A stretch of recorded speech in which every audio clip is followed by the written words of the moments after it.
Olá, senhores. Olá, senhoritas. Olá, doutores. Olá, doutorinhas. Seja muito bem-vindo ao nosso canal aqui de psicologia no YouTube. Meu nome é Otton Júnior, sou psicólogo clínico há mais de 10 anos. Tenho pós-graduação em tratamentos dos transtornos de ansiedade e transtorno de pânico, e também tenho pós-graduação em psicologia existencial, fenomenológica e humanista. E nesta playlist aqui, nós estamos no curso de psicopatologia, e nós estamos trabalhando especificamente o livro do Paulo Dal Galarrondo, Psicopatologia e Semiologia dos Transtornos Mentais. E hoje nós estamos no encontro de número 51 desse nosso curso, é a 51ª aula deste curso, olha só. E hoje nós vamos para o capítulo de número 37. Eu não sei se você já está com saudade, mas eu já estou começando a ficar com saudade, porque além desta teremos mais a aula 38, o capítulo 38, 39 e 40, né? Nós estamos quase encerrando o nosso livrinho depois de uma jornada aí de mais de um ano neste curso de psicopatologia. Se você ainda não é inscrito no canal, se inscreva, ative as notificações, é muito importante, dê o like aí no vídeo, porque a gente vai, isso ajuda na divulgação do canal, tá bom? Então, isso é muito importante para a gente aqui, que estamos disponibilizando gratuitamente. Eu sei que tem muita gente falando sobre esse livro, né? Mas como eu resolvi compartilhar a minha própria revisão de estudo, então a gente está aqui também ajudando aí, de repente, quem tem paciência para ouvir um pouquinho sobre psicopatologia. Se você quiser também ajudar o canal e comprar o livro via o link da descrição aqui da Amazon, compre também, porque isso ajuda o canal. Não me deixa rico nem nada, mas ajuda aí a comprar mais um livrinho e colocar na minha estante, que é uma estante de enfeite, tá bom? Você aceita o café?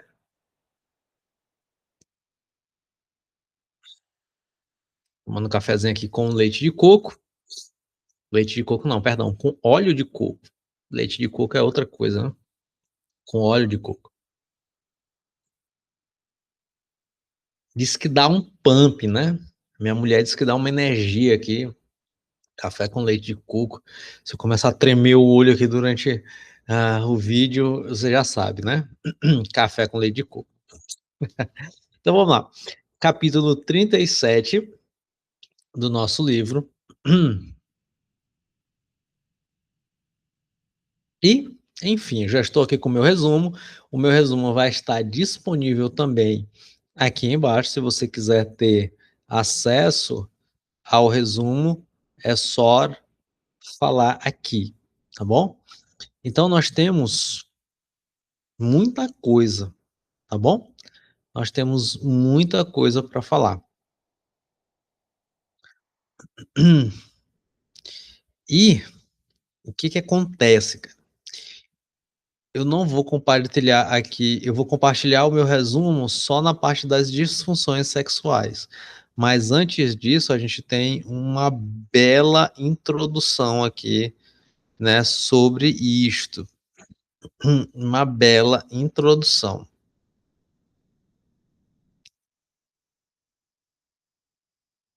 Então, let's bora. Deixa eu compartilhar aqui a minha tela contigo.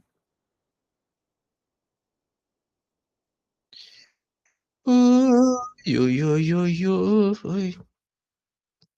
E aí, você já tá com saudade do nosso curso? Eu já tô com saudade, cara. Não tem como não estar com saudade.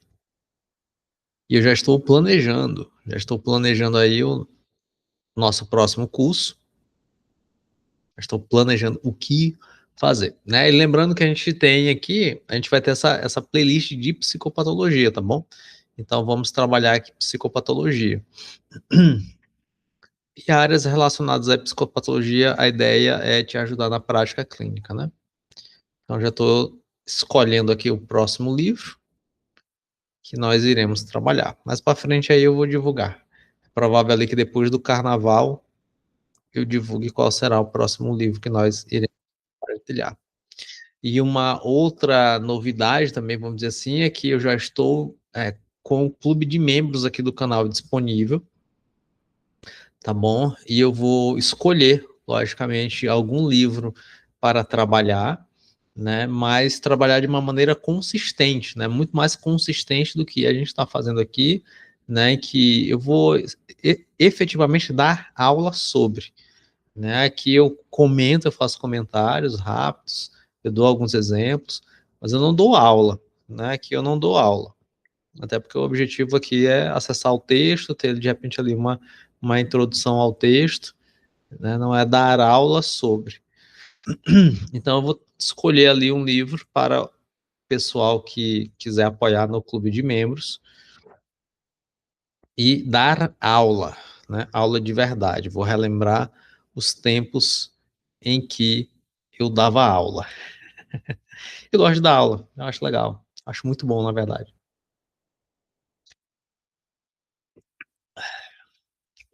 Então, let's bora. Hum, deixa eu botar aqui.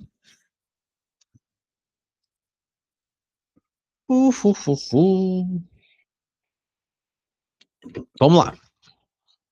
Vou tirar bem aqui o meu monitor. Pronto.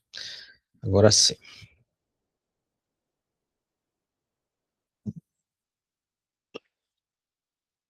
Então, capítulo 37, Sexualidade e Psicopatologia. Então, nós temos aqui um poeminha do Chico Buarque de Holanda, que ele diz o seguinte: o que será que me dá, que me queima por dentro?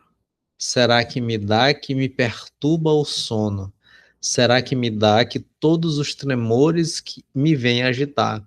Que todos os ardores me vêm atiçar, que todos os suores me vêm encharcar, que todos os meus nervos estão a rogar, que todos os meus órgãos estão a clamar, e uma aflição medonha me faz implorar, o que não tem vergonha nem nunca terá, o que não tem governo, quem nunca terá, o que não tem juízo, nem nunca terá, o que não tem juízo. Né? Então, o que não tem governo, nem nunca terá, o que não tem juízo. Então, aqui é um poema que está falando sobre sexualidade. Não, perdão, eu vou corrigir a minha fala. É um poema que está falando sobre apaixonamento, tá bom? Não é um poema que fala sobre sexualidade. É uma introdução ao tema, é uma contextualização ao tema, mas não vamos confundir esse poema com aquilo que nós iremos falar sobre sexualidade e psicopatologia. Senão traz a impressão de que a gente não vai conseguir ordenar, não vai conseguir lidar com aquilo que a gente vai trabalhar no capítulo, né? Porque é isso que dá a impressão aqui. Né? Então ele está fazendo uma descrição do apaixonamento. Então é importante a gente ter esse tipo de distinção aqui para poder não haver confusão. Né? Senão, o que não tem governo, tá, então eu vou falar de uma parafilia aqui, e como é que eu lido com a parafilia? Né? Então não tem governo, então eu vou só deixar a vida me levar em relação a isso. Então como é que a gente vai conversar? Né? Então, só para esclarecer esse tipo de contexto e a gente limpar um pouquinho o nosso imaginário sobre a questão da sexualidade. Nós temos aqui no primeiro parágrafo um conceito de Basson, que diz o seguinte: a sexualidade, desejo fundamental do ser, ocupa um lugar central em nossa condição existencial. Ela compreende três dimensões básicas: biológicas, psicológicas e socioculturais. Isso daqui é muito importante porque a gente vê que muitos dos nossos sofrimentos são afetivos e muitos dos nossos sofrimentos envolvem a dimensão da sexualidade. Muitos, muitos, muitos. Né? Eu trabalho com clínica e eu sou cansado de tratar assuntos relacionados à sexualidade, tá bom? Cansado no sentido de é muito frequente, né? Não de cansado no sentido de que já encheu o saco, né? Mas cansado no sentido de é recorrente, é frequente, é familiar, é mais comum do que se imagina. E a sexualidade é um fenômeno complexo, tá bom? Não é um fenômeno tão simples assim, né? É um fenômeno que tem um certo tipo de tabu, né? Mas é um fenômeno bastante complexo, né? Algumas vezes a gente vai tentar simplificar esse fenômeno, porque a gente precisa prestar atenção, né? E aí, enquanto profissionais, a gente precisa prestar muita atenção. Como que esse fenômeno é extremamente complexo, extremamente complexo, extremamente complexo, né? E eu digo isso por quê? Por que está dizendo isso, Otto? Porque, vamos lá, eu vou ler aqui as dimensões. E aí eu vou trazer um exemplo de prática clínica, né, e como essas dimensões envolvem ali as decisões e atos, e como isso de repente pode implicar numa escuta terapêutica tua. Bom, então sexualidade humana, sexualidade, desejo fundamental do ser, coisa que nós já lemos. Então nós temos a primeira dimensão, que seria aqui as dimensões biológicas da sexualidade. Então, essas dimensões vão reunir aspectos neuronais, hormonais, anatomofisiológicos, genitais. Né? Então, dimensão biológica, claro, como um cristal. Aspectos neuronais se revelam pela ativação de áreas e circuitos de estruturas subcorticais e do córtex cerebral relacionados com o desejo, resposta e comportamentos sexuais. São ativados na resposta sexual, por exemplo, circuitos relacionados à área septal, ao hipotálamo, ao hipocampo e à amígdala, assim como o córtex cíngulo. Então a gente já vai vendo que na explicação neuropsicológica, né, já é um fenômeno complexo, né? Então não é ativação somente de uma área, né? Então tem toda uma composição e uma estrutura e várias estruturas agindo, sendo ativadas, que compõem toda essa resposta da área da sexualidade, né? Então é um fenômeno complexo. Aspectos hormonais, e aqui a gente envolve a biologia da sexualidade, vai incluir a ação de hormônios esteroides sexuais no organismo, as implicações comportamentais e sexuais desses hormônios são extremamente complexas e continuamente ocorrem controvérsias em torno de suas ações no psiquismo. Os principais hormônios sexuais são estrógeno, relacionado aos caracteres sexuais femininos secundários, progesterona, precursora na síntese de estrógeno e testosterona, prepara a mucosa do útero para receber o óvulo, inibe contrações uterinas e prepara as mamas para a produção de leite. A testosterona, né, é um hormônio com muitas e complexas implicações comportamentais. Ela está relacionada aos caracteres sexuais masculinos secundários e à resposta sexual em homens e em mulheres. Tem sido estudado e debatido seu possível papel na agressividade e em comportamentos de dominação, competição, tanto em homens como em mulheres. Os hormônios vasopressina e ocitocina estão relacionados à experiência de ligação afetiva, também implica na resposta sexual. Então aqui a gente tem, aqui eu já começo a comentar alguns casos que eu já atendi. Ah, dimensão biológica, aspecto hormonal, né? Então, comum, principalmente hoje em dia, em pessoas estressadas, muito ocupadas, de 35 mais, haver uma desregulação hormonal. A gente tem, em regra, pessoas que são desnutridas, né, que têm uma dieta horrível, que não conseguem se nutrir muito bem, né? Mais a vida de estresse, mais a vida de muito estímulo, às vezes associado a um tipo de transtorno de humor, transtorno de ansiedade, a um transtorno de depressão. Isso acaba influenciando né, na composição de como essa pessoa se comporta no que diz respeito à área da sexualidade. Né? E aí muitas vezes as pessoas, né, esse tipo de pessoa perde a libido, perde o prazer, perde o desejo, né? Então vai perdendo a vontade, né, de ter ali relações ou de manter esse tipo de área, né, sexual ativa, né, trabalhada, etc. Né? Até essa semana eu estava conversando com uma paciente e ela estava me relatando, né, a ausência de libido. Né? Então ela estava me relatando isso. Ela me relatou de uma maneira em que ela não sentia como se houvesse algo errado.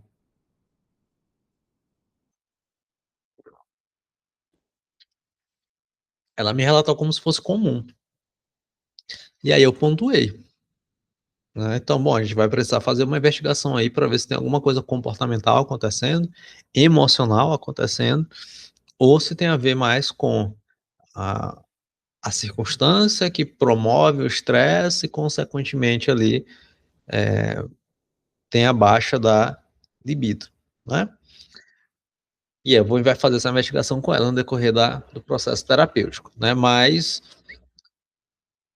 ela foi perdendo, então, a intenção, ela foi negligenciando essa área, que é uma área importante porque faz parte da área da vida também. Já atendi pacientes, né, que, por exemplo, a gente tem aqui testosterona. Então, já atendi pacientes que eram, como é que eu posso dizer, faziam ciclos hormonais em função da atividade física. Então, eu vou ciclar. O famoso dorme com suco, faz amor com suco, né? Então, mulheres, né? Não estou falando de homens, mulheres fazendo uso de ciclos hormonais, testosterona, para terem mais resultados estéticos na academia, né? Então, para cultuar o corpo, para cultivar o corpo, elas começaram a ciclar, né? Ciclar hormônio, repor hormônio, elevar o nível de testosterona. A testosterona é um hormônio poderosíssimo, poderosíssimo, poderosíssimo. Tá? Então, começaram a ciclar a testosterona, né? E uma paciente específica uma vez me relatou que, em função desse ciclo hormonal, a vontade, a libido dela foi lá para cima, né? Ao ponto dela ter dificuldade de ordenar essa libido. E ela simplesmente fazer o uso do Tinder, né? Então, cara, minha libido tá gigantesca, solteira à época, né? Então, solteira, sem relacionamento, né? Então, fazendo a ciclagem de hormônio, a libido aumenta, vai lá para cima, em função do uso da testosterona. E ela foi lá e utilizou o Tinder. Cara, vou pegar aqui o Tinder e vou escolher alguém aqui, vou dar match em alguém aqui que estiver mais próximo e mais disponível para agora, nesse exato momento, saciar a minha libido. E ela fez esse uso instrumental mesmo de outra pessoa. Combinou, marcou com outra pessoa em um motel, se encontraram. Ela me disse que ela não olhou nem na cara do rapaz. Otton, não olhei nem na cara dele. Só cheguei, fiz, eu fiz, nem sei se ele fez, me saciei, dei tchau, prazer e fui embora. Então, a testosterona elevada, aumentando a libido, modelando um tipo de comportamento. Então, isso daqui a gente já vai começando a perceber ali a complexidade da área da sexualidade,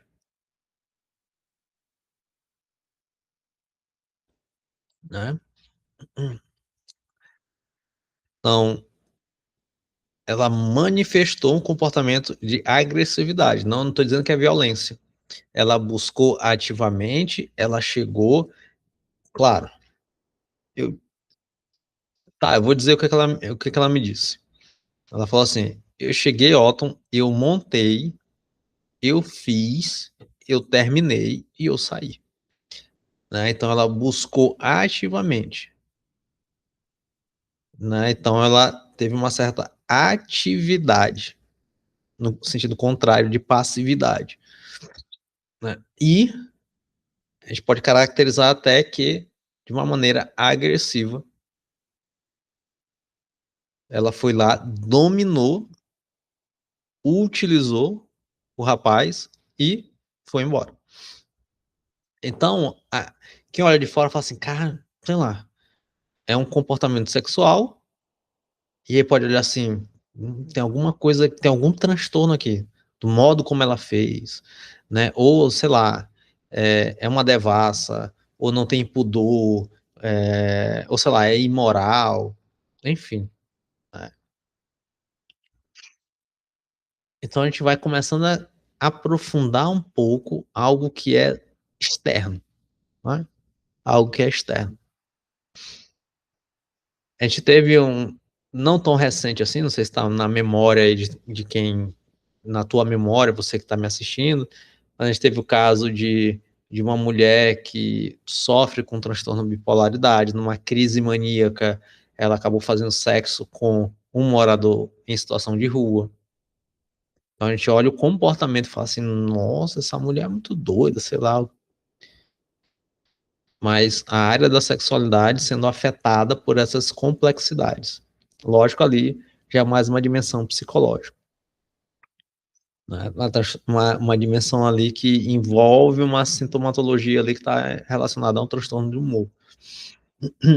Mas a gente tem isso. A gente tem um comportamento, um fenômeno, né?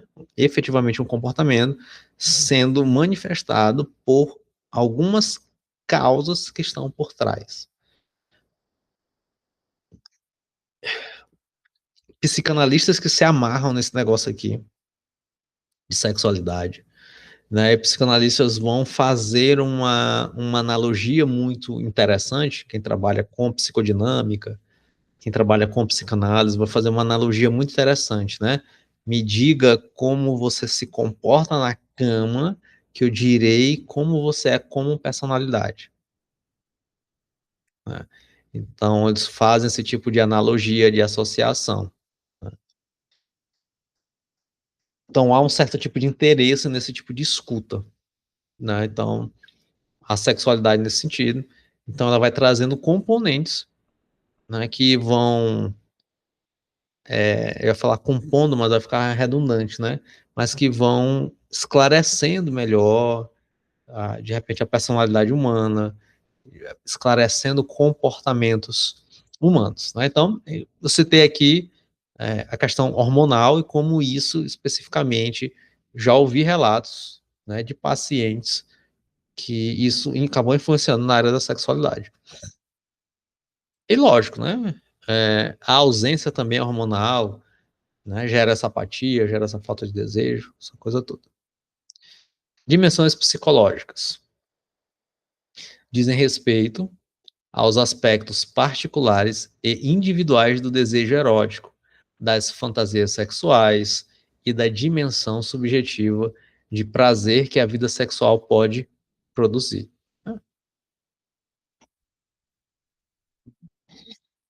Desculpa.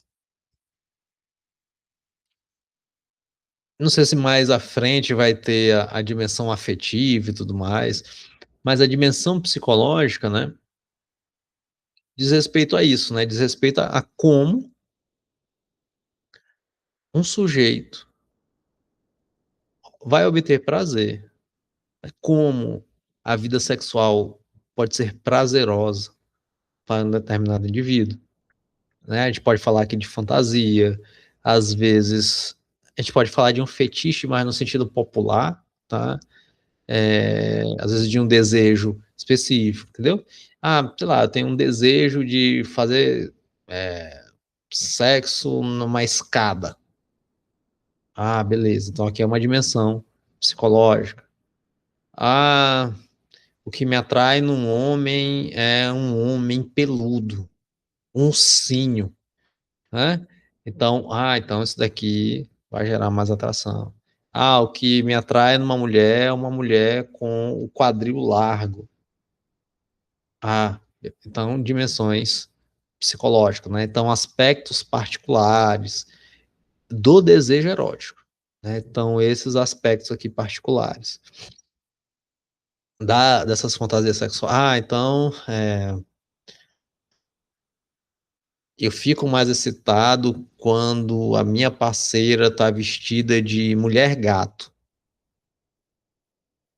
né? Então a galera que é geek, né, os nerds, antigos nerds, atualmente os geeks, né, de repente podem ter fantasias assim, né? Então vê muito anime, então, sei lá, tem uma personagem específica de um anime, e aí, sei lá, minha parceira tem que se vestir dessa personagem específica, e eu acho mais prazeroso quando ela tá vestida de anime japonês, né? Então, esse tipo de dimensão. Lógico que isso tudo é construído, isso tudo é desenvolvido.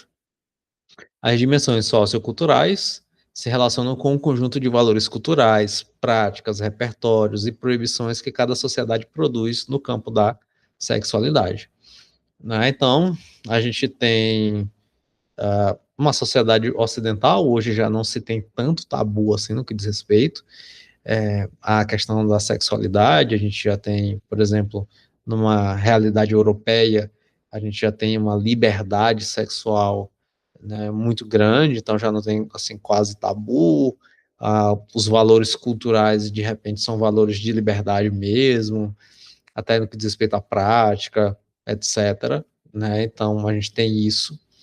Talvez se a gente fosse tentar fazer uma subcultura dentro da cultura ocidental, talvez numa cultura religiosa, uma cultura cristã, por exemplo, vai ter uma prática sexual ou uma prática no campo da sexualidade específica, repertório específico, proibições específicas, né? Então, isso tudo, se você é clínico, né, ou se você vai escutar uma outra pessoa, isso tudo você precisa compreender, né?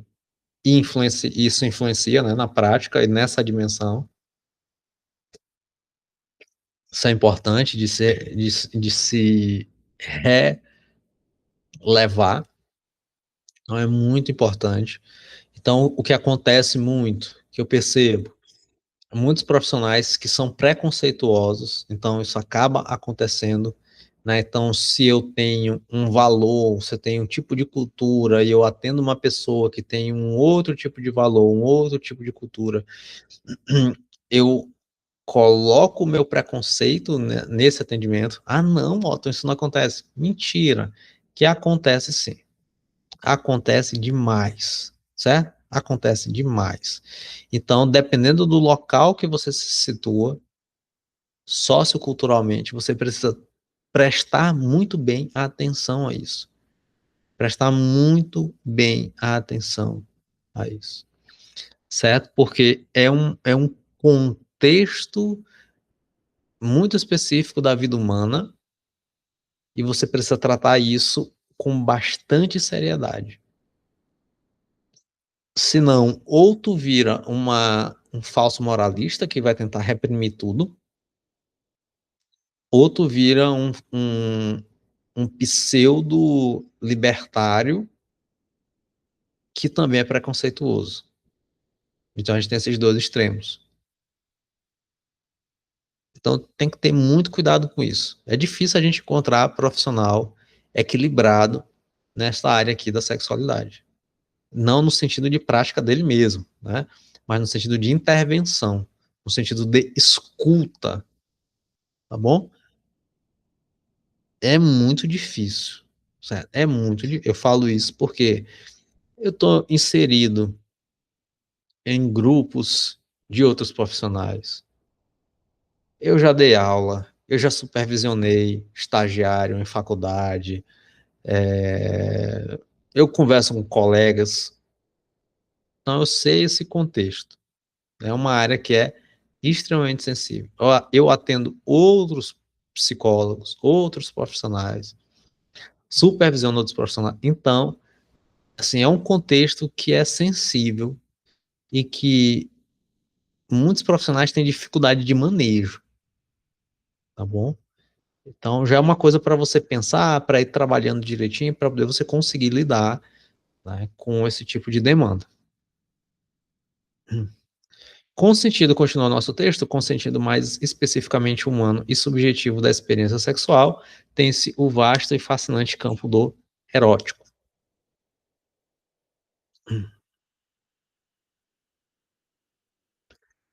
Enquanto o impulso e o comportamento sexuais no plano biológico são relativamente restritos em seus repertórios, pois se sustentam sobre aspectos instintivos e biológicos que têm um fim determinado, a reprodução, o desejo e o comportamento eróticos são extremamente plásticos e comportam uma infinidade de variações. Assim, a vida erótica e sexual humana é extremamente vinculada à vida afetiva do sujeito, à sua personalidade total e aos símbolos, valores, práticas e padrões culturais que geram e conformam as fantasias e as práticas sexuais mais variadas. Então, olha só, essa última frase é muito importante. A vida erótica e sexual humana é extremamente vinculada à vida afetiva do sujeito. Eu acho que eu vou me demorar. Não, não sei. Vamos lá. Queria me demorar um pouquinho nesse tópico, mas é um tópico que é importante, por quê? Porque aqui vai se dar vamos dizer assim, o principal esforço de uma escuta clínica. Principalmente quando envolver algumas ações que estão envolvidas na área da sexualidade, né. Por exemplo, eu já atendi pessoas, né, então, homens, vamos lá, começar com os homens. Atendi um homem casado que mantinha relações fora do casamento, ele é casado com mulheres e mantinha relação fora do casamento com outros homens.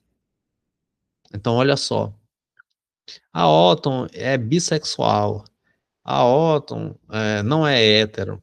Eu não estou discutindo orientação aqui, eu estou discutindo comportamento, né. Então a pessoa casada com uma mulher, dentro de um contexto específico, e o casamento tinha um determinado valor para ela.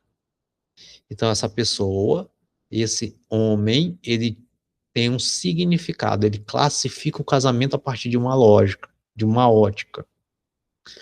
E ao classificar dessa maneira, o tipo de relação sexual que ele tem no casamento também tem um símbolo. E o símbolo é: no casamento, o sexo deve ser tranquilo. No casamento, o sexo deve ser devagar. No casamento, o sexo é não agressivo.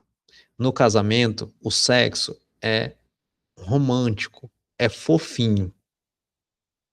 Então, ele tem esse tipo de símbolo, ele tem esse tipo de classificação, de conceito, mas isso não o estimula.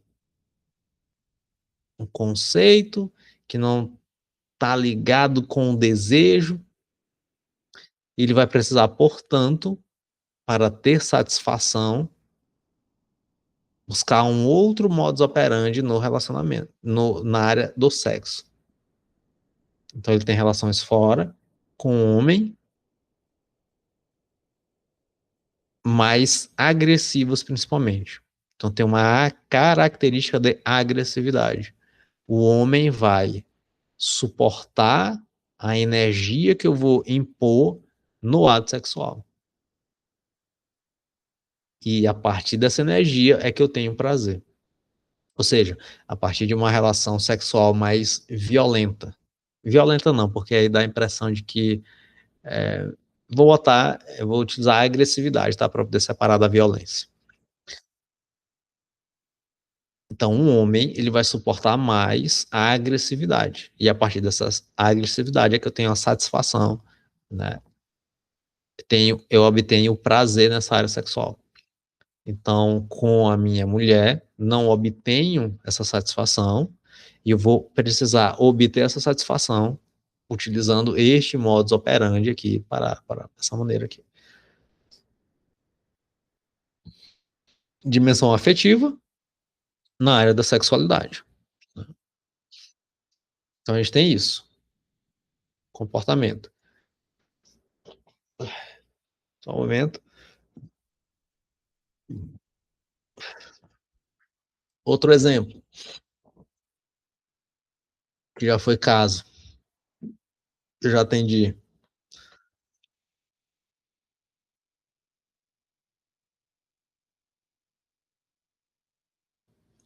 Soluço agora, for café, será? Outro exemplo, uma mulher que tem como demanda o fato de precisar ser vista. Eu preciso ser vista. O meu marido não me olha. Ele não me olha.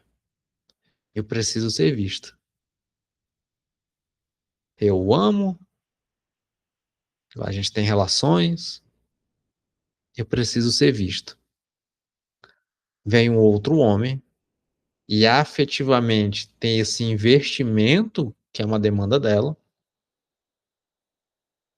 Ela recebe esse investimento afetivo e ela transa com esse outro homem. Ela tem relações com esse outro homem. Não por atração física, mas por atração psíquica, por demanda afetiva.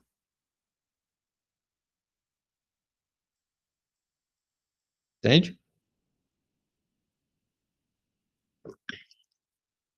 A área da sexualidade, ordenando a área da sexualidade a partir de afetos, a partir da área afetiva.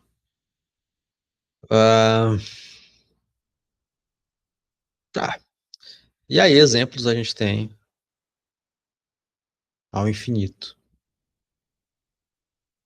Ao infinito. Ah, mulher, outro exemplo de mulher.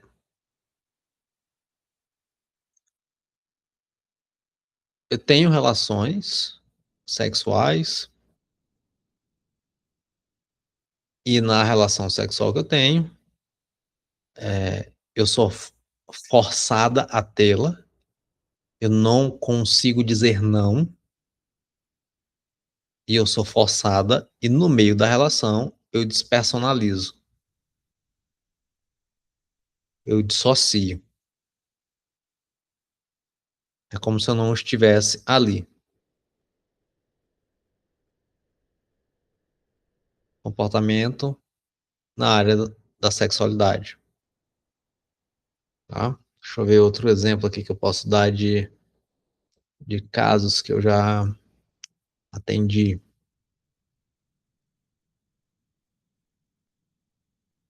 Enfim, acho que são esses. São exemplos, só para você perceber o quão complexo é essa área da afetividade, da sexualidade, né? E o quanto que essas áreas acabam se entrelaçando.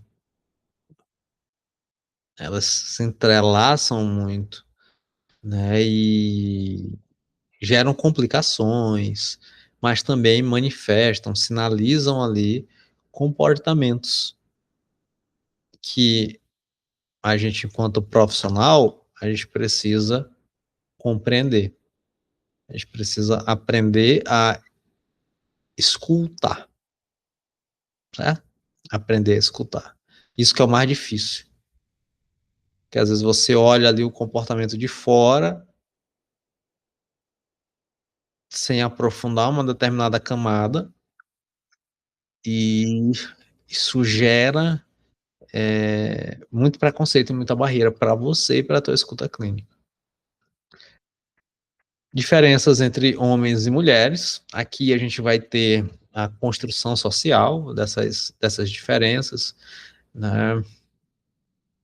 Lógico, aqui a gente vai ter toda. Aqui eu te aconselho a fazer a leitura mesmo do texto aqui, né? Então, vai existir vamos dizer assim, uma vertente que vai defender a diferença natural entre homens e mulheres, né? Então, existe uma diferença natural. Quando eu digo natural de natureza, né? Então, existem de maneira pré-determinada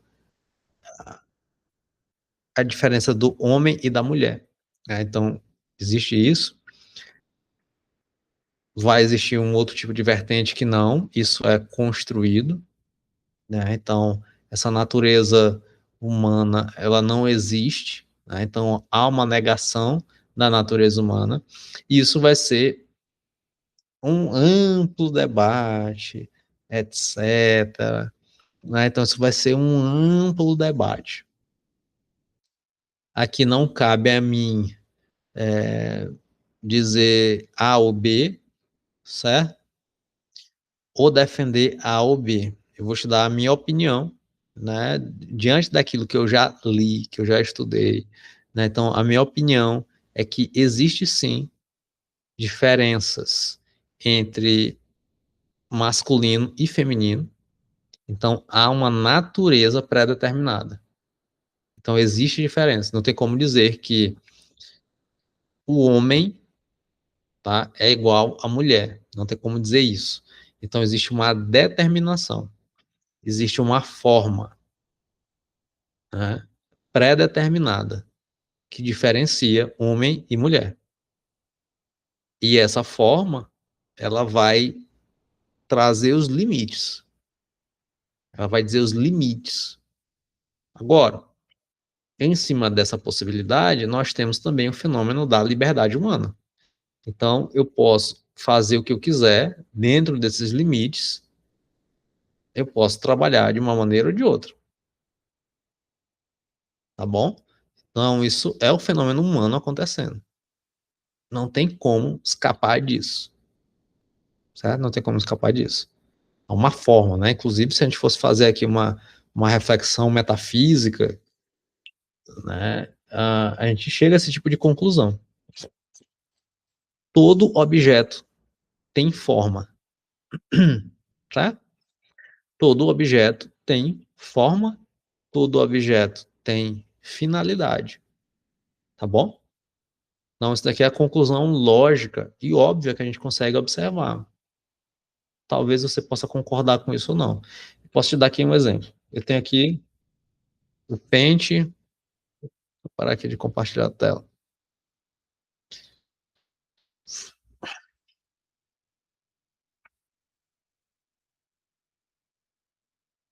Eu tenho aqui o pente, tá bom? Meu pente. Meu pente de madeira, que eu uso para pentear a minha barba, ok? Isso daqui é um ente, tá? Isso daqui é um ser. Isso daqui é uma coisa. Isso daqui é um objeto. Tudo bem até aí? Um objeto. O pente, ele tem uma forma. Concorda comigo? Ele tem uma forma, tá? Geralmente ele tem duas hastes aqui na extremidade, que são mais largas, que são mais robustas, e ele tem essas duas hastes sendo conectadas aqui por uma outra haste que vai sustentar todos os dentes, que são hastes mais finas, e essas hastes mais finas, elas vão ser utilizadas para, desculpa aí a piada sem sem graça, mas elas vão ser utilizadas para penetrar no cabelo, já que a gente está falando de sexualidade, ó, e pentear, né? E desembaraçar, e desemaranhar os cabelos. Então tá aqui, funcionamento, ó. Usei aqui o pente, ó. Opa, pronto. Desembaraçou o cabelo da minha barba. Os pelos da minha barba. Pronto. Maravilha. Então a gente tem um pente. Esse pente, ele tem uma forma. E ele tem uma finalidade. O pente serve para pentear. Eu posso utilizá-lo como um objeto que eu vou coçar o meu pescoço? Posso. Aqui, então meu pescoço está coçando. Eu posso utilizar o pente para coçar. Posso mudar a finalidade dele? Posso. Mas há um certo limite nisso. Então, o pente, ele tem uma forma, ele tem uma finalidade, tá? Eu tenho aqui a minha taça. Já acabou meu café. Tem minha taça com água. A minha taça, ela tem uma forma, né? E ela tem uma finalidade: receber líquido ou receber qualquer substância que caiba nesse vácuo central dela, que é a sua forma. Finalidade. Tem uma forma, tem uma finalidade. Marcador de texto. Tem uma forma, geralmente comprida, né? Envolvendo, protegendo a essência, que é aquilo que está por dentro, que é a tinta, e uma ponta em que eu possa riscar o texto, que eu possa marcar um texto. Geralmente tem uma tampa, ou a ponta é encoberta pela própria capa.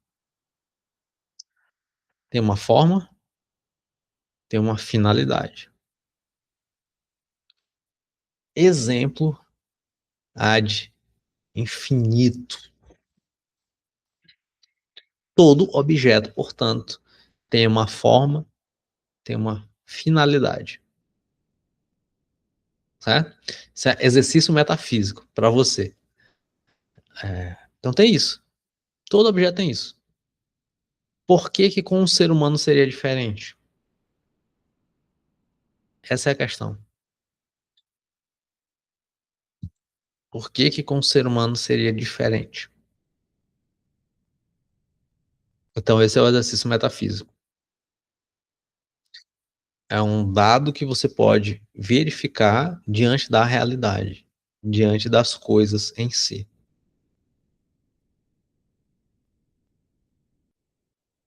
Isso é simples, mas esse exercício ele vai de encontro com muitas teorias sociológicas, ideológicas, psicológicas, filosóficas, percebe? Mas a gente tem uma constatação de um dado da realidade. E o ser humano, ele vai ter a possibilidade de acatar isso ou não. Ele vai ter a possibilidade de entender isso ou não. Então essa área da sexualidade, ela é bastante debatida em função disso. E nós temos essa discussão por trás, é o pano de fundo por trás disso. E na ponta, né, na ponta, a gente tem as teorias de gênero apontando para um lado ou para o outro, tá bom? Então, isso você precisa compreender para poder você orientar a tua prática clínica. Isso daqui é só uma base, uma fundamentação filosófica para você pensar, né? Não estou dizendo assim, ah, não, então você deve seguir isso, você deve seguir aquilo. Não estou dizendo nada. Eu já pensei sobre, segundo aquilo que eu pensei, investiguei, o que faz mais sentido para mim é entender que existe uma forma masculina e uma forma feminina. Não é igual, não é a mesma coisa. Não se confundem. São duas coisas, são dois seres, dois entes diferentes e distintos. Então, são formas distintas, diferentes. Percebe? Então, essa é a conclusão que eu cheguei. Em cima disso, logicamente, eu vou orientar a minha visão de mundo, eu vou orientar, né, a minha própria prática clínica, e aí a gente vai trabalhando em cima disso. Eu vou pensar, eu vou refletir sobre ideias que podem influenciar na minha prática clínica. E aí a gente vai ajustando. Então, esta área da sexualidade é uma área atualmente extremamente importante. Exatamente por quê? Porque em cima dessa dimensão afetiva, nós temos um peso gigantesco de problemas, de situações. Então, o psicólogo, o profissional que não consegue ter clareza da base que ele orienta a sua atuação, ele fica perdido. Ele não consegue orientar outra pessoa. Tá bom? Ele não vai conseguir orientar outra pessoa. Entende? Então, você precisa ter esse tipo de base, tá bom? Eu só te digo, tenta pensar sobre, tenta entender esses fundamentos, tenta compreender todas essas teorias para poder você se localizar. Esse é o conselho do tio aqui, para poder você orientar a tua prática clínica.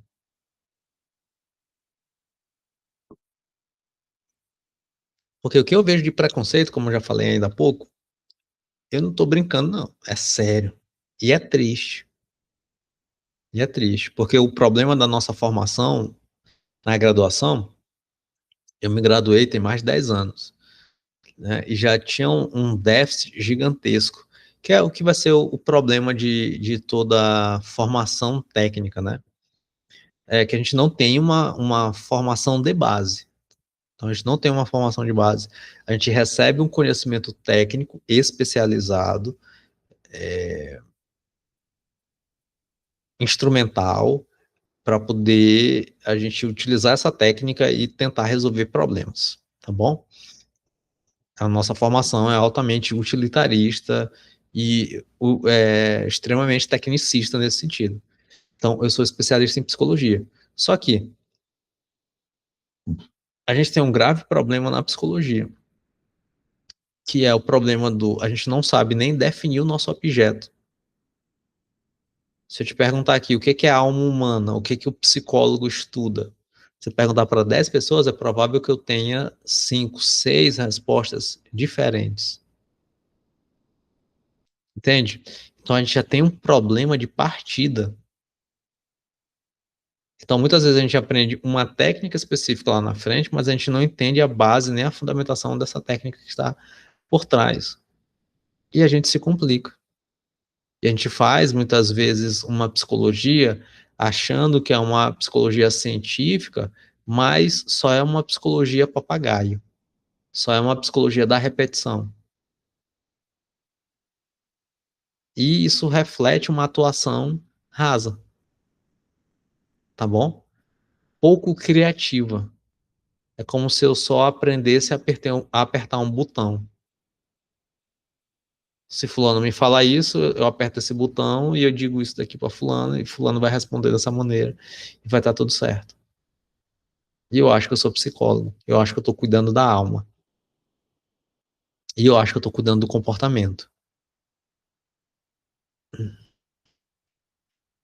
E essa área da sexualidade é uma área bastante sensível, né? Então, a gente precisa ter bastante cuidado, assim, uma atenção específica a esse tipo de demanda, a esse tipo de situação. Então, por favor, tenha. Por favor, tenha. E agora a gente vai entrar nas fases do ciclo ou ato sexual, né. Então depois aí de a gente ter essa diferença e essa discussão sobre, se existe mesmo essa diferença entre masculino e feminino, então agora a gente vai entrar na questão das fases do ciclo, né, e resposta sexual. E aí para isso, então eu vou partir agora para o resumo feito. Todo o resumo que eu estou fazendo aqui vai estar lá no na descrição aqui do vídeo. E tá lá no texto também, né. Então, vamos lá. Bom, conceitos fundamentais e ciclo de resposta fundamental.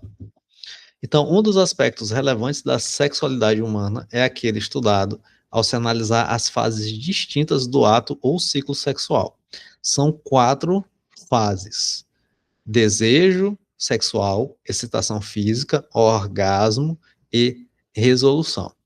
Então nós temos a fase do desejo, né, então aquela vontade de ter atividade sexual, fantasias, interesse, né, então é a mais complexa do ponto de vista psicológico, né, essa fase aqui do desejo, né, por quê? Porque essa fase depende intimamente desse mundo de fantasias eróticas, das representações sociais, dos símbolos culturais relacionados à sexualidade.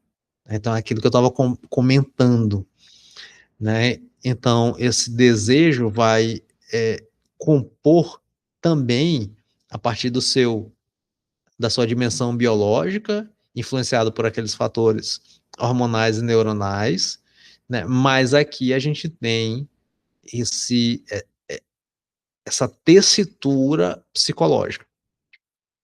Então, o desejo ele envolve tudo isso, certo? Então, nessa fase aqui, o indivíduo já pode, de repente, ter alguma das sensações físicas relacionadas à atração que uma pessoa ou imagem pode despertar nele. Tá bom? Então, tem um desejo. Fase de excitação. Sensação subjetiva de prazer acompanhada de mudanças fisiológicas. No homem, a gente tem a ereção, na mulher, a lubrificação ou vasocongestão. Tá bom? Então, na excitação física, seria, vamos dizer assim, a etapa inicial da relação sexual propriamente dita, né, com modificações corporais para o intercurso sexual, né? Intercurso é ótimo, né? É tipo o Sheldon em The Big Bang Theory. Ok? No Aqui no livro vai haver uma descrição dessa fase da excitação, então ele vai fazer a descrição da excitação tanto no homem como na mulher. Então ele vai fazer isto daqui, né, essa fase de descrição. Nós temos orgasmo, que seria esse pico de prazer sexual, em que há a liberação da tensão, né, contração rítmica dos músculos do períneo, por exemplo, dos órgãos reprodutivos pélvicos. O orgasmo masculino está intimamente relacionado à ejaculação, já no feminino ocorrem de 13 a 12 contrações rítmicas em volta da entrada da vagina, acompanhada de forte sensação de prazer, né? O orgasmo dura em média de 3 a 25 segundos, está associado geralmente à sensação intensa de prazer e a um estado particular de consciência. E nós temos a fase da resolução, que seria o relaxamento, né? Então, retorno ao estado de repouso, né? Que seria ali a volta, a frequência cardíaca normal, respiratória, pressão arterial, seria o retorno às condições normais do organismo. Bom, e aí no livro a gente vai ter alguns dados sobre o comportamento sexual da população brasileira. Certo? São dados antigos até que tem aqui no livro. Depois você pode olhar. Não acho interessante a gente compartilhar aqui. E aí a gente tem, portanto, os transtornos sexuais ou disfunções sexuais. Deixa eu baixar aqui. Ponto 2. Vamos lá. Então, nós temos disfunções sexuais ou transtornos sexuais são perturbações significativas na capacidade de responder sexualmente ou de sentir prazer sexual.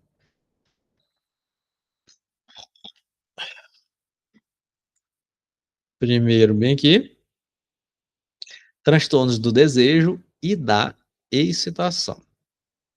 Então, nós temos transtorno do desejo sexual hipoativo masculino.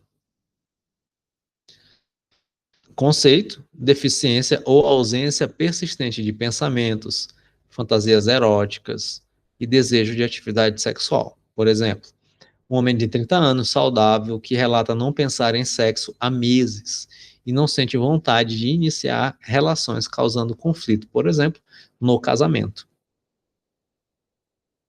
Né? Então a gente tem isso. Então um homem não pensa em sexo há meses, não sente vontade de iniciar relação, então tem isso. Desejo hipoativo. Transtorno do interesse, excitação sexual feminino.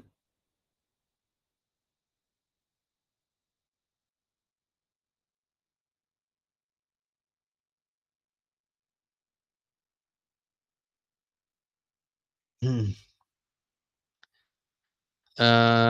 Cadê? Conceito,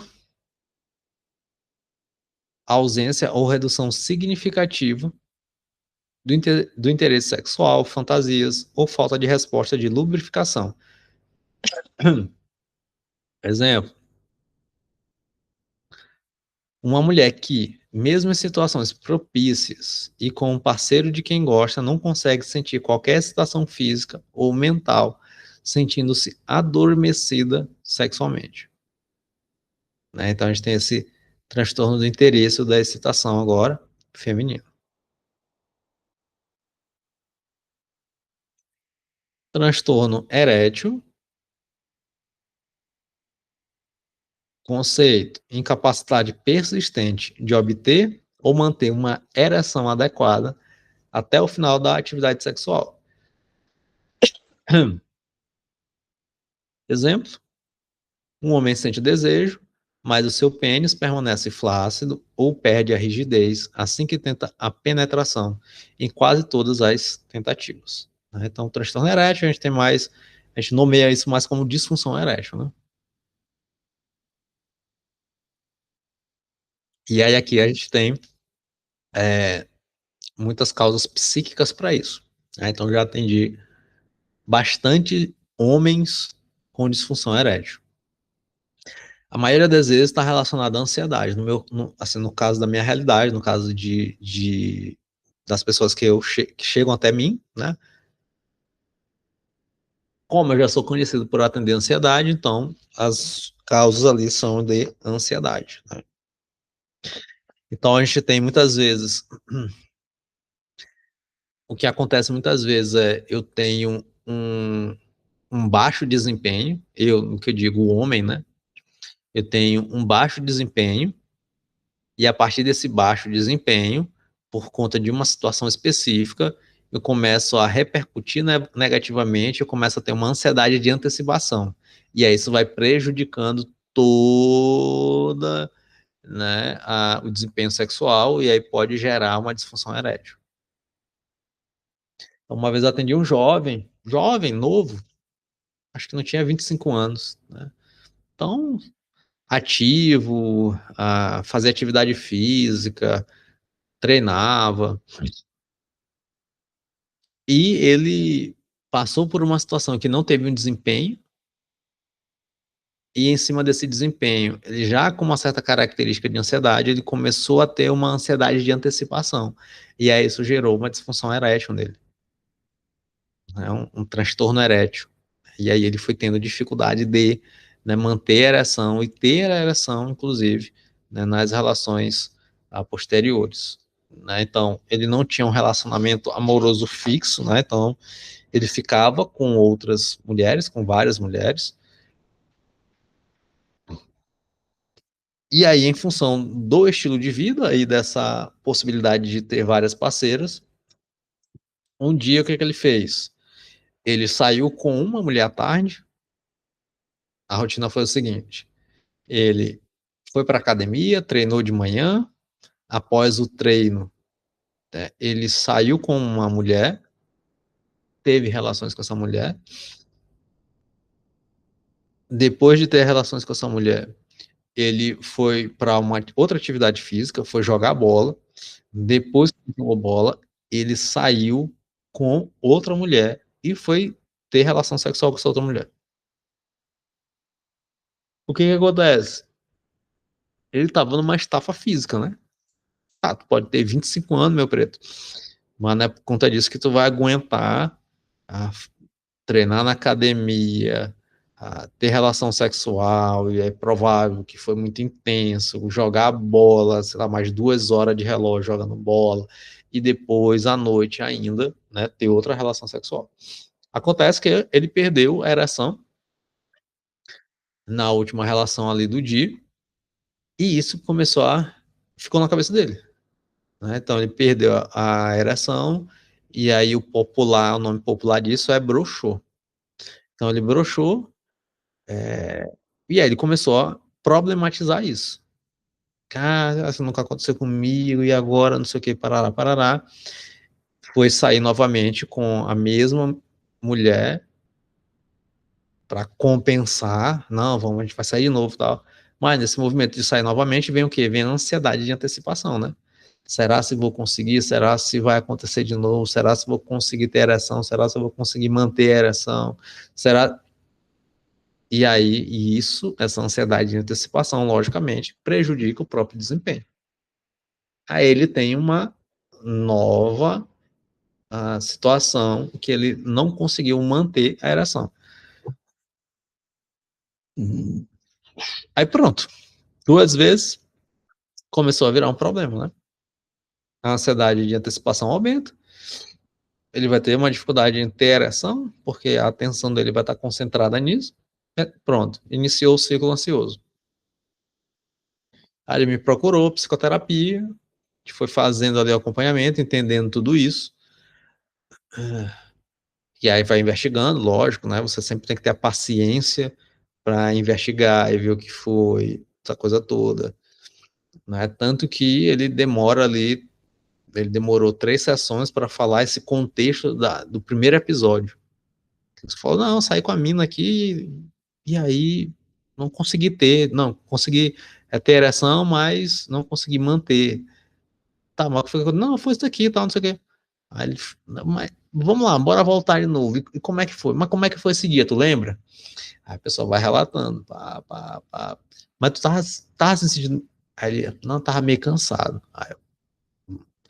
Então a primeira, aí a gente vai esclarecendo. Não, então a primeira aqui, vez que você teve isso, foi em função de um esgotamento físico. Então não tem como manter a ereção cansado. Não é MacGyver. Aí isso alivia o peso, né? Principalmente para homem, alivia o peso. É, cara, é mesmo. Então não precisa. Pronto, a gente vai esclarecendo, aí vai ajustando ali principalmente a administração da ansiedade e antecipação, e aí foi retomando a confiança, pronto. Manteve a ereção, feliz da vida. Doutor, massa, consegui ter, não sei o que. Oh, beleza, vai lá, show de bola. Recebe alto, pontual, vai embora. Né? Então a gente tem muitos casos, né? Pelo menos que chegam até mim, como eu te falei, de ansiedade, caso de ansiedade. Disfunção erétil aí, caso de ansiedade. Transtorno do orgasmo. Então a gente tem o feminino, atraso acentuado, frequência ou ausência de orgasmo ou intensidade nas sensações orgásmicas muito reduzida.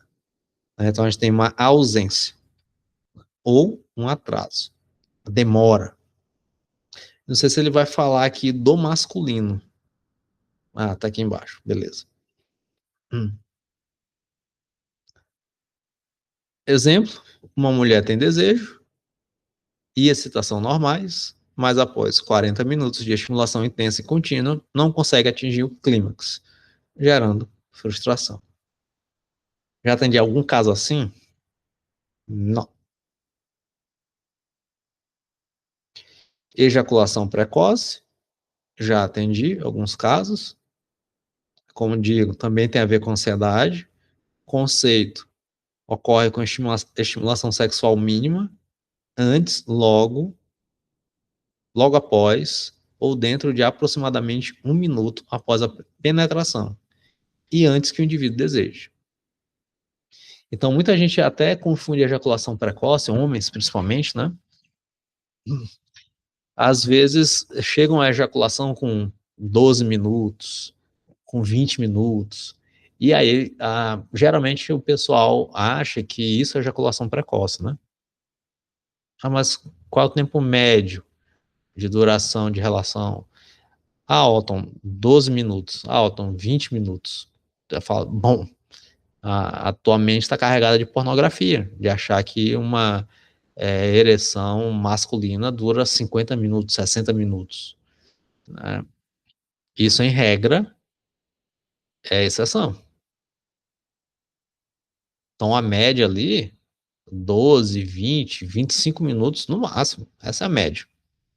Né? Que passa disso, daí é exceção já.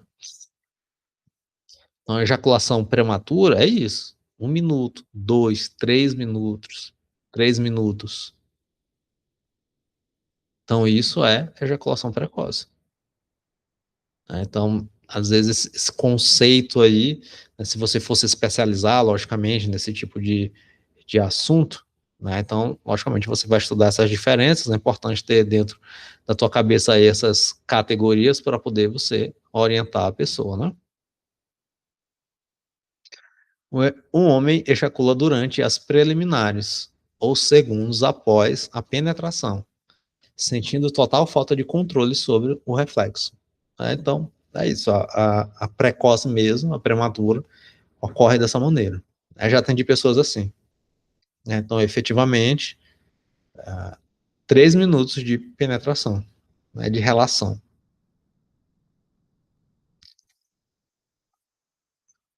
E isso, inclusive, com pessoas casadas, né? Com homens casados e tudo mais. E só para você ter uma ideia, como isso é um tabu, né? E aqui da sexualidade, não no sentido mais afetivo, mas nesse sentido aqui, já da ejaculação precoce, por exemplo, né? É um tabu que uma vez um rapaz me procurou, um homem, meia idade, casado há mais de 10 anos. Há mais de 10 anos ele sofria com ejaculação precoce, e 12 anos sem buscar tratamento. Até que ele quis buscar o tratamento. 12 anos. Então, toda vez que ia ter relação com a sua esposa, a relação durava no máximo 5 minutos. E já com filhos, etc e tal. Né? Então, só para você ver o nível de sofrimento que é. E casos de ejaculação retardada. Conceito: atraso acentuado ou incapacidade de ejacular, apesar da presença de estimulação sexual adequada e desejo. Exemplo: um homem consegue manter a ereção e o ato sexual por mais de 1 hora, sente-se exausto, mas não consegue ejacular, acabando por desistir. Eu já atendi um caso assim, eu lembro. Na época eu ainda atendia por plano de saúde, e aí já um homem mais de meia idade já. Acho que já tinha seus 50 e poucos anos. E aí, simplesmente, a mulher não queria mais ter relação com ele. Ele já tinha sido casado mais de uma vez e tal. Por quê? porque mantinha ali a relação por mais de 1 hora. Então, no intercurso, utilizar aqui a linguagem do Sheldon, né? No intercurso sexual, no coito, o coito durava mais de 1 hora. 1 hora, 1 hora e meia, e ele não chegava a ejacular. E a mulher, cara, não quero mais, velho. Não dá, tem alguma coisa errada. E aí a mulher tem uma tendência a achar que tem alguma coisa errada com ela, né? Então, se você não ejacula, tem alguma coisa errada comigo, não tá tendo prazer, etc. E aí começa a problematizar a própria relação. Então, já atendi um caso assim. Na época não deu continuidade, era um homem de mais de 50 anos, então ele não teve paciência para conversar, etc. Plano de saúde também, às vezes minha agenda era muito cheia no plano de saúde, era uma loucura no plano de saúde, né? Não recomendo, era bastante cheia a minha agenda mesmo. Demorava a retornar, aí a pessoa se evade, né? Não consegue engajar. O ideal seria semanalmente, mas minha agenda demorava mês.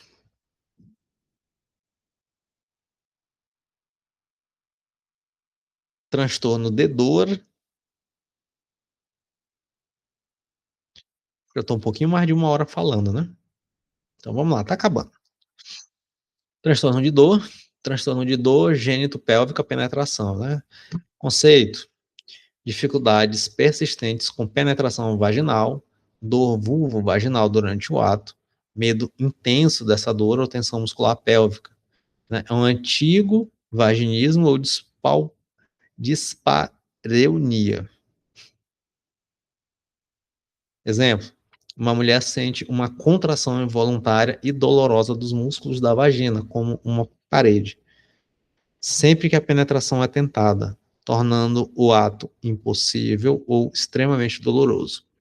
Uma vez eu atendi uma jovem que sofria com transtorno de dor gênito-pélvica. À época, eu acho que a gente ainda chamava vaginismo, na época. Ela chegou até o consultório, isso tem tempo já, 10 anos. 10 anos, eu tô ficando velho. É, 9 anos. E aí ela chegou ao consultório com queixa de ansiedade, né? Muito ansiosa, etc. A gente vai conversando, fazendo terapia, aprofundando e tudo mais. E até que a gente chega a uma situação de abuso, né? Então sofreu 2 situações de abuso ali na infância e ela começa a ter uma aversividade à relação sexual. Casa e casa ali num contexto cristão, né? Então, ah, não tem relações sexuais antes do casamento e vai ter no casamento. E aí casou ou pós-casamento, enfim, né? Casou e aí teve dificuldade de ter relação sexual. Então, muita dor, porque tensão muscular. Então, havia associação à situação do abuso. Então, toda vez que ela tentava ter relação com o marido, ficava tensa, ansiosa, e aí o marido não conseguia fazer a penetração. Por quê? Porque ela sentia muita dor por conta desse tipo de transtorno, né? Então, sofrendo ali muita associação, infelizmente, com a situação do abuso. Então, a gente foi trabalhar a situação do abuso, etc, tudo mais, até que ela foi se sentindo mais à vontade ali no ato sexual, foi ganhando também confiança, foi desassociando isso, a gente foi trabalhando, e aí ela conseguiu aí ter relações com o marido, né? Mas é um tipo de caso que já tive experiência, já tive contato. Disfunção sexual induzida por substância ou medicamento, sintomas de disfunção que ocorrem logo após intoxicação, abstinência ou uso de medicação. Um paciente começa a tomar antidepressivo e 2 semanas depois percebe que não consegue mais ejacular, né? Então aqui a gente tem um transtorno de associação. Então também é clássico em pacientes que tomam medicação, tá bom? Isso daqui não é raro de acontecer. Por isso, se você atende, ou se você estiver atendendo algum paciente que faz uso de medicação, então, vez ou outra, né, se essa pessoa tiver a vida sexual ativa ou tiver algum tipo de relacionamento, né, pergunte como é que tá, né, para poder ver aí essa questão. Muito paciente que troca a medicação porque às vezes perde a libido, né, então acaba trocando ali a medicação, então é importante você investigar isso. Disforia de gênero, né, então aqui a gente tem um polêmico.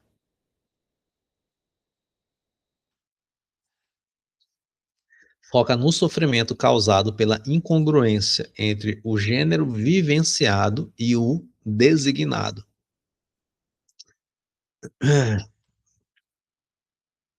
Disforia de gênero, incongruência marcante entre o gênero que a pessoa expressa, sente, e o gênero que lhe foi designado ao nascimento, durando pelo menos 6 meses e causando sofrimento clínico, tá? Então, é interessante essa linguagem, né? Então, a gente tem aqui uma incongruência, né? Então, a pessoa se expressa ah, como homem, mas ela nasceu mulher. Aí, quem é adepto mais à ideologia de gênero vai dizer assim para mim, Otton, mas a gente não nasce mulher. É por isso que ele colocou aqui o gênero que foi designado ao nascimento, né? Uma linguagem interessante.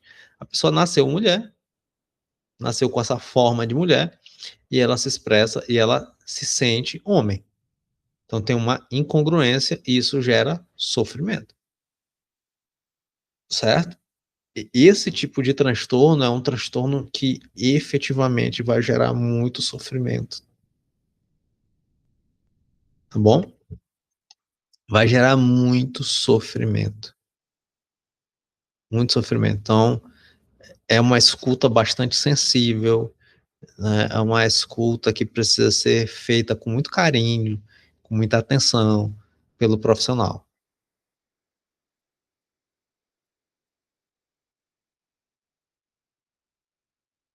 Eu já atendi um caso de disforia de gênero,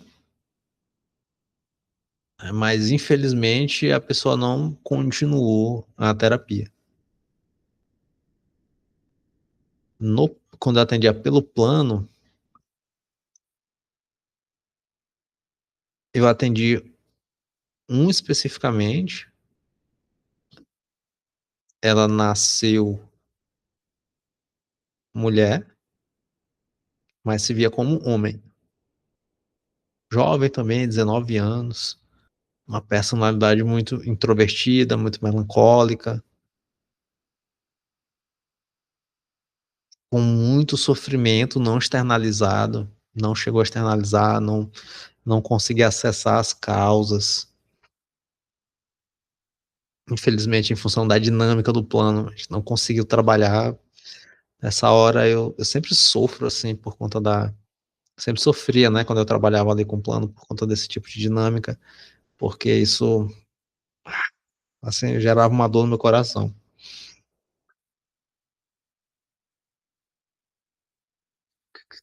E outro foi no consultório particular, também uma jovem, que não se via como mulher, se via como homem,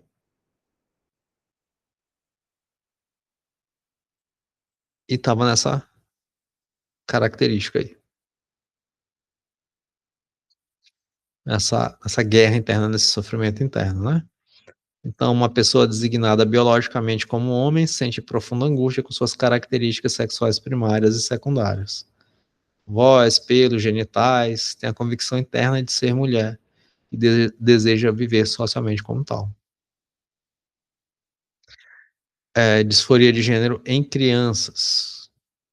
semelhante ao adulto, mas exige critérios mais estritos, como preferência forte por brinquedos, jogos de outro gênero, aversão à anatomia sexual e forte desejo de ser do outro gênero, não apenas fazer coisas do outro gênero.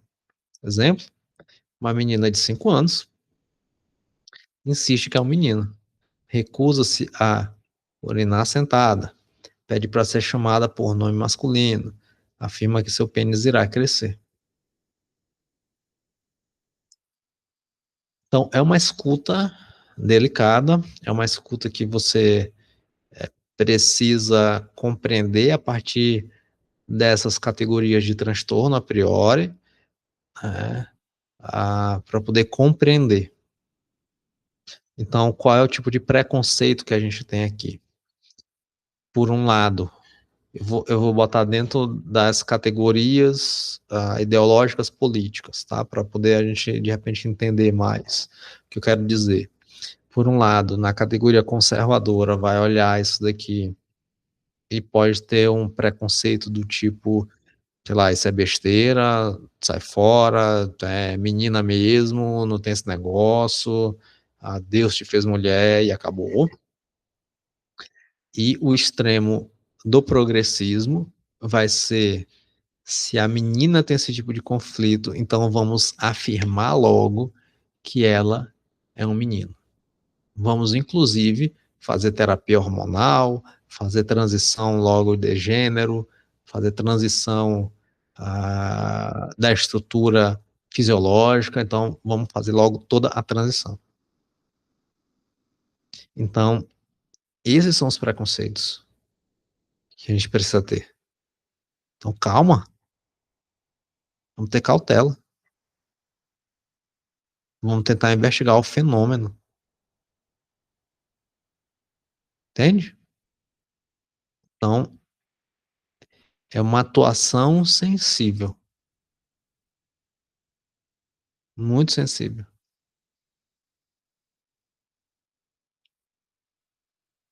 bastante sensível. É um desafio para a nossa profissão. Transtornos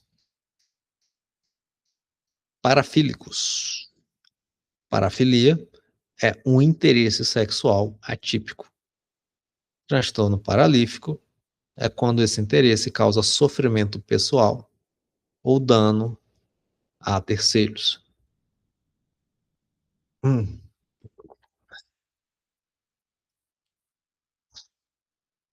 A.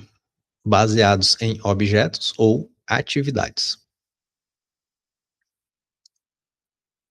Transtorno fetichista. Excitação sexual recorrente envolvendo o uso de objetos inanimados ou foco muito específico em partes do corpo não genitais. Exemplo: um indivíduo que só consegue se excitar sexualmente se o parceiro estiver usando sapatos de salto alto de verniz. O sapato é mais importante que a pessoa, né? Então aqui a gente tem um típico caso de fetiche, né?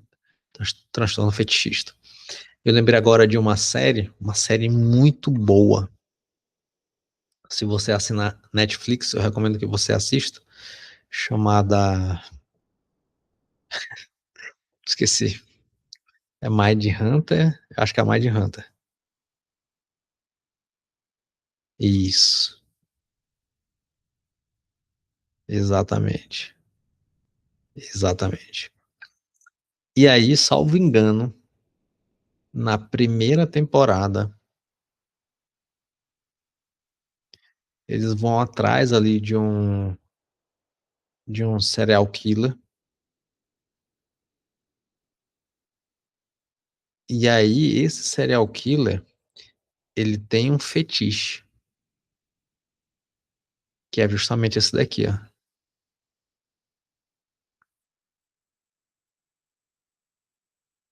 Um salto alto. E ele simplesmente se masturba a partir desse fetiche. Então ele olha o salto alto, ele sente excitação sexual e ele se masturba olhando salto alto, entende? E aí fetiche, que me perdoem os psicanalistas se eu estiver dando aqui um conceito errado, mas o fetiche é justamente isso, é a concentração da libido em uma parte específica. Então é quando uma pessoa ela concentra a sua libido em uma parte específica em detrimento do todo, né? Então, quando a gente diz assim, sei lá, um homem hétero tem fetiche por seios grandes. Então, ele concentra a libido dele naquilo ali. Então, aquilo ali, um seio grande, é mais importante do que o todo. É um cabelo louro. Então, o cabelo louro. Então, esse é o fetiche, é a concentração da libido em um objeto específico. Aqui, ó. Então, isso é fetiche. Transtorno travélico e excitação sexual recorrente derivada de se vestir com roupas do gênero oposto, cross-dressing, em um homem heterossexual. Né? Então, isso daqui, lógico, diante das teorias de gênero, isso daqui vai ser debatido. É transtorno? Não é transtorno? É normal? Não é normal? Essas categorias elas vão ser nubladas, né, atualmente. Um homem casado que se masturba secretamente, vestindo a lingerie da esposa e sente culpa intensa ou prejuízo na vida conjugal por isso. Então, a gente tem aqui. Aí esses debates aí de gênero, etc., isso vai aparecer com muito fervor atualmente em relação a isso. Transtornos baseados em sofrimento ou humilhação. A gente tem o famoso sadomaso, né, ou maso, e excitação derivada do ato de ser humilhado, espancado, amarrado ou sofrer de alguma forma. Uma pessoa que busca parceiros para asfixiá-la, hipoxifilia durante o ato sexual, colocando sua vida em risco real para obter prazer. A gente tem uma outra série na Netflix muito boa chamada, eu amo de paixão essa série, cara. The Sinner, porque é uma série psicológica, eu vou até compartilhar aqui o banner da série. É uma série psicológica que o investigador Ambrósio, ele vai tentar encontrar o porquê tal pessoa cometeu tal assassinato. Então, é uma explicação psicológica muito boa. É muito boa a série. E o Ambrósio, ele é masoquista. Cadê? Nesse cine? Deixa eu pegar aqui, ó. Tá aqui, ó. Não sei se você já assistiu. Se você já tiver assistido, me diz aí nos comentários. Excelente, cara. Uma série muito boa. Muito boa. E aqui ele vai buscar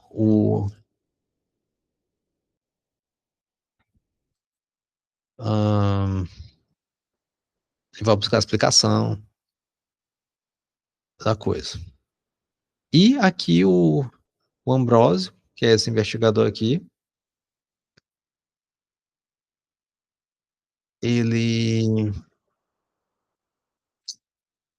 ele é masoquista. Então tem cenas dele fazendo sexo e ele pedindo para ser enforcado.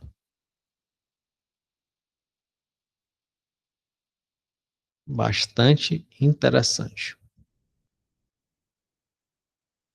É uma série muito boa, tá? É só esse detalhe para você.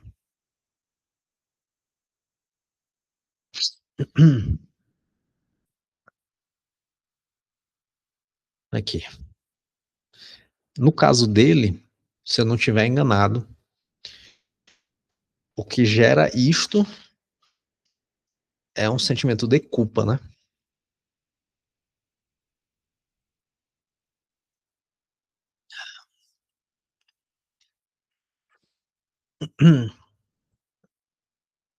Sadismo já é o contrário, é excitação derivada do sofrimento físico ou psicológico de outra pessoa, né? Então, o sádico é um indivíduo que só atinge orgasmo se infligir dor física, cortar ou queimar parceiro, com o consentimento ou não. Tá? Então, o maso é aquele que sofre nele, o sádico é aquele que tem gozo no sofrimento do outro.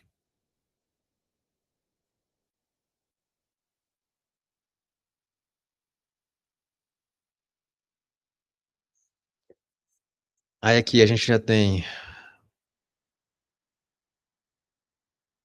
transtornos baseados em não consentimento, né? Então, pedofílico, conceito, excitação sexual envolvendo crianças pré-púberes, 13 anos para baixo. O indivíduo deve ter 16 ou ser 5 anos mais velho que a criança. Por exemplo, um adulto de 30 anos que coleciona pornografia infantil e relata que sua atração sexual é exclusiva por meninas de 8 a 10 anos. Né? Então, aqui a gente tem isso. Essa atração, né, por crianças. Transtorno voyeurista também é não consentido, né? Porque é derivada de observar, a excitação é derivada de observar pessoas desavisadas, que estão nuas, despindo-se ou em atividade sexual, né? Um homem que sobe em árvores ou usa binóculos para espiar a vizinha trocando de roupa sem que ela saiba. Então, isso daqui é voyeurismo, né? Uma vez eu vi não sei se foi um psicanalista, mas ele diz assim: nós somos todos um pouco voyeurs. Está querendo espiar o tempo todo. Isso excita, né? Tô espiando ali, tô vendo. Né? Ele estava usando, logicamente, o conceito de maneira ampla, né? Aqui, se a gente falar de um transtorno, a gente está falando de uma excitação específica, né? A gente tem pessoa que busca isso ativamente, e, lógico, isso gera prejuízos, né? Então, sei lá, eu sou um vizinho e aí eu compro uma câmera para espiar minha vizinha, né? Então eu coloco a câmera, posiciono, eu sei que ela banha na lavanderia, e aí eu coloco em cima do muro a câmera e fico esperando ela tomar o banho, ou esperando ela ter relação com o marido, para poder olhar, etc. Né? Então, uma busca ativa por esse tipo de, né, de situação. E aí senti excitação por conta disso. Minhas pernas aqui cansaram. Exibicionista, e aqui é o contrário, né? Excitação derivada da exposição dos próprios genitais a uma pessoa desavisada. Exemplo: indivíduo que abre o casaco e mostra o pênis para estranhos no parque, excitando-se com o choque ou medo das vítimas. Isso daqui acontece bastante, né? Infelizmente, então, essas situações de homens se masturbando em locais públicos, fazendo justamente isso, mostrar o pênis para pessoas em locais públicos. Então, isso infelizmente acontece. E é isso daqui. Seria no clássico, né, o famoso tarado, né? Então ele vai lá e se exibe, né? O que é triste, né? É uma situação extremamente triste, invasiva, né? Isso daqui a gente olha na internet, viu? Outro dia eu tava no Twitter, no X, né, no antigo Twitter, e apareceu um vídeo de um homem.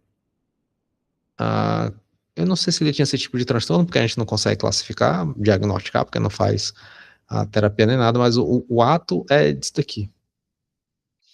Então, aparentemente era um salão ali de beleza, né, feminino.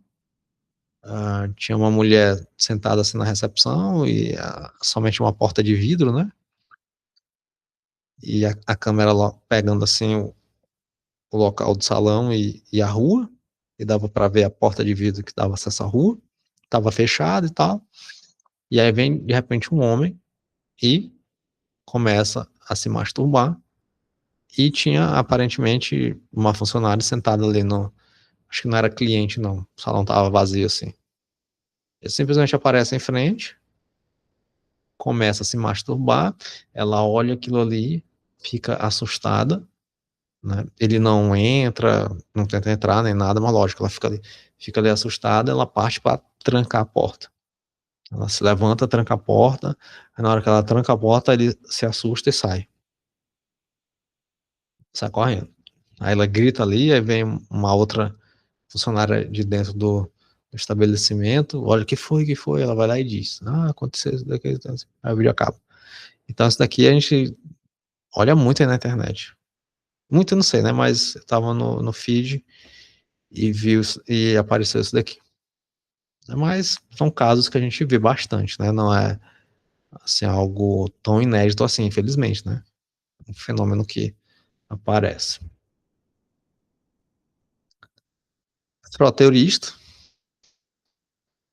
excitação derivada de tocar ou esfregar os genitais em uma pessoa que não consente, geralmente em locais públicos aglomerados. Exemplo: um homem que aproveita um metrô lotado para encostar e esfregar sua ereção nas nádegas de passageiras sem que elas percebam ou possam fugir.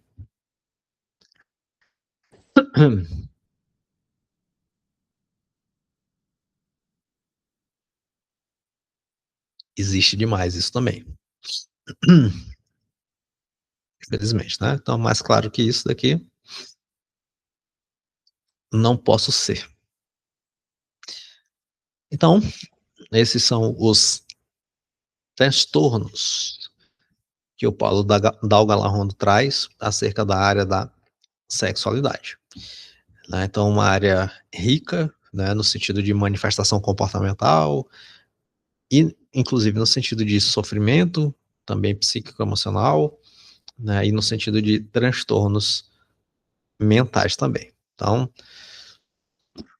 se você, inclusive aqui mais um conselho, se você tiver interesse em trabalhar com esse tipo de assunto,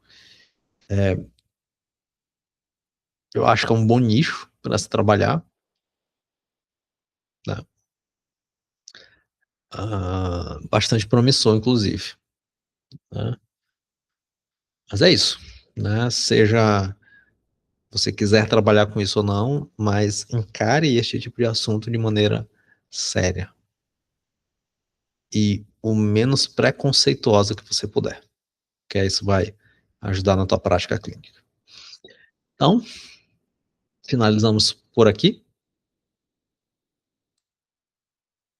Não se esqueça de se inscrever no canal, de dar o like, colocar um comentário aí se tu tiver alguma dúvida, e a gente se vê no próximo capítulo. Tchau.